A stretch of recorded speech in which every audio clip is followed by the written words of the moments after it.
So I am back with Chris Smith, who is getting ready to tell me, Pauletta Hansel from the Urban Appalachian Community Coalition Story Gathering Project, a really interesting story. I had to turn record on. So go for it, Chris. Well, I was just going to tell you about my great-grandmother who was born in 1902, May 24th, 1902, in Nicholas County, West Virginia. Her mother died when she was about a year and a half old. And she was taken in by her Aunt Ollie and Uncle Bob. And she just worshiped the ground that they walked on till the day she died. And her Aunt Ollie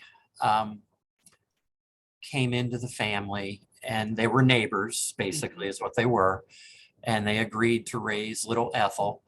And Uncle Bob had been previously married to my great-grandmother's sister, who had died in 1897. So he was a friend of the family as well. So they married in, and basically Aunt Ollie and Uncle Bob were neighbors down the road who were family by marriage. And so anyway, there's little Ethel. Her mother dies when she's 2, and her father was only 21 years old. And he was just, I think, scared and young, and he didn't know what to do. So he gave up his daughter to let this couple raise her. And all he did was move 3 farms away and got married and had another 8 kids.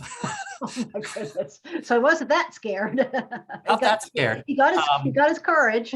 But he just, it happened over a course of years. But this was his first daughter, and apparently they kept in, my great-grandmother and her father kept in touch for years. And he too would eventually end up in Cincinnati, well, in Hamilton, Ohio. Okay. So as they call Hamiltucky. That's right. Or Hamel, Virginia in this case. Or Hamel, West Virginia. So anyway, I thought that was a fascinating, I enjoyed that story.